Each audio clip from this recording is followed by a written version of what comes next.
for more on what we can expect. Let's welcome back attorney and Republican strategist Aaron Elmore, National Advisory Board member for Project 21 and radio host Christopher Arps, and former National Press Secretary for the Trump campaign and former Deputy Press Secretary at the White House, Hogan Gidley. I can see you smiling. Let's begin with you tonight. Basically, there's no curtain that's going to open up. There's no, studio audience in there. But this is theater. Let's bear that in mind as this whole thing drags out. They say this will be the last hearing.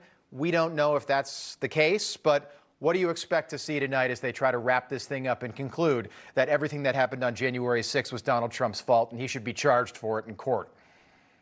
Well, let's be clear about what this committee was designed to do, as what the Democrats billed that it would accomplish, which was somehow tie Donald Trump to groups that he coordinated with to somehow get inside the Capitol. They've not proved any of that at this point. There's innuendo, there's insinuation, but no proof of it. Obviously, it's not a court of law, which I'm sure Aaron can speak to. So it's purely one-sided. There's no cross-examination of any of these witnesses. Right. But I spoke to some reporters yesterday in Washington, D.C., and they kept asking me one question. Does this hurt Donald Trump politically? I found that very interesting because they didn't say, are we going to get to the bottom of what happened on January 6th? What about the Speaker's office, Nancy Pelosi rejecting, for example, the service members guarding the building? Are we going to find out what happened there?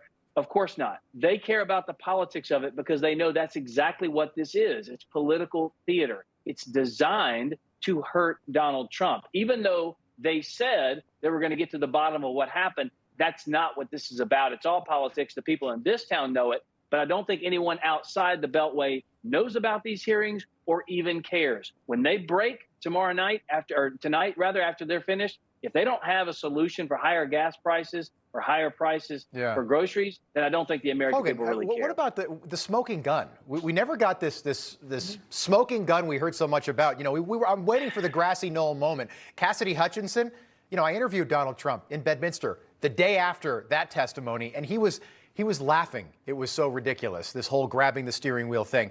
Aaron, to you, do you think that the January 6th committee hearing has won over any hearts and minds? Anybody have they won any converts over with these hearings? I don't think anybody's watching it, to be very honest. And like Hogan said, we are worried about gas prices and grocery store prices and inflation, not this dog and pony show. Rob, you spoke to a big curtain and a live audience. I'm surprised they don't have their own laugh track. That's how comical these hearings are. This is not a real court of law. There is no judge and jury other than biased Democrats and Adam Kinzinger and Liz Cheney. Let's face it, this isn't a real trial. This isn't a real court. There is no cross-examination of witnesses. There are no rules of evidence. Hearsay can be admitted. And to be honest, it's pretty sad because this is where we are as a country. This is what we're going to put on to try to persuade people that Donald Trump is a bad guy. And what they're trying to do here is show the American people, as Hogan said, that the president was tied to January 6th. But I think what they really want is to prevent him from running again. Of course. But be careful what you wish for, because then DeSantis could be waiting in the wings. Yeah, he is absolutely running again. Chris, there have been some massive misrepresentations of the facts and the truth during these hearings. And the goal, as Aaron said, is all about getting Donald Trump, to hurt him politically in 2024. I don't know if they've accomplished their goal. Joe Biden this morning, according to Quinnipiac, we've got the numbers for you. His approval rating is 31%. That's lower than Donald Trump ever got. That's lower than Harry Truman ever got. That's lower than Jimmy Carter ever got. Is this what Democrats should really be focused on right now? No, it's not what they should be focused on, but this is all they've really got right now. I think this may be the last primetime hearing that we have, but I think these hearings are far from over. I think we're going to still have hearings all the way up to the release of this report. This is all they have. They have nothing more. And to show that this is really a Hollywood production, you remember there was a big deal about an ABC News executive was putting this show on. The star of tonight's hearing are supposed to be the outtakes from the speech that the president gave to his supporters on January 7th. And I can only imagine how that's going to be edited and spliced to make the president look bad. This is going to be the culmination of the Hollywood production tonight. Peacefully and patriotically. Three key words we haven't heard enough about during these hearings. We'll Rob, leave it I have there. a question, if Go I ahead. can chime in. Sure. So, Hogan, you were in Washington when Cassidy Hutchins was there, okay? I've heard from people I know in the administration that she was a very low level, almost intern, who was very aggressive politically, trying to move up the ladder. And when Donald Trump didn't give her a job after the election, she felt perhaps slighted. So, what say you?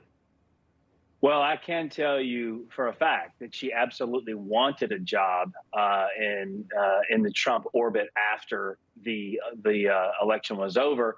In fact, I'm to understand that she secured a position somewhere in that orbit, and then when they started taking a look deeper into all the people that were trying to, claim credit for Trump's accomplishments and work with him after the administration, they realized here was somebody who was, as you just pointed out, kind of a political climber and was complicit in a lot of the leaking going on in the White House. And they immediately pulled that position away from Cassidy. So there could be some motivation there, no question. I was just hoping, I didn't expect much from the Democrats here, but I'll just say it. I walked by St. Vincent's yesterday. Ivana Trump's funeral was held there. The entire family was there. Of course, Donald Trump was there. That's Ivanka, Eric, and Don Jr.'s mom. Her funeral was yesterday. Maybe you reschedule this hearing until early next week. What's the rush? Maybe reschedule this hearing while the family grieves. Of course, they're not going to do that. Okay, White House climate advisor yesterday says there is no stopping Joe Biden when it comes to confronting the climate crisis. Take a listen. Look, what I can say is there is no stop in Joe Biden when it comes to climate action. That's been the case since day one of this administration. When I walk through the doors, it's been the case every single day as we've moved out to accelerate clean energy and electric vehicles. Chris, I'd love to hear there's no stopping Joe Biden when it comes to the border, gas prices, inflation, baby formula, or crime. How about one of those? That's the talk from the administration, but I think his own base is not believing that. The far left progressives wanted the president to enact a national emergency regarding climate change. He has not done that. What he announced yesterday was basically subsidies for low-income people to be able to pay for heating in the summer, and more subsidies for wind energy, which we know is not very effective. So I think the president's own base is not buying what the presidential spokesman has said. Hogan?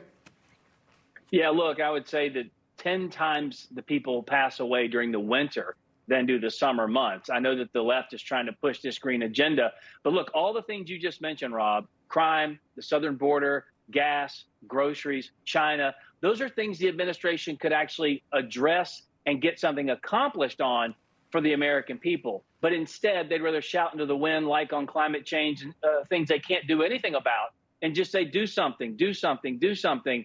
But they can't affect the climate in that way, and they sure can't change anything with the track we're going on right now. It's not an emergency. Of course, there are issues with the climate. We can address those with innovation and other things, but you can't cripple an entire nation because of it. Yeah, there's 1 billion people in India and China that don't care about the climate right now. U.S. population accounts for 4% of the global population. What's John Kerry really going to accomplish? Panel, thanks so much. Great having you on this morning. Aaron, Chris, Hogan, we'll do it again soon. Thank you.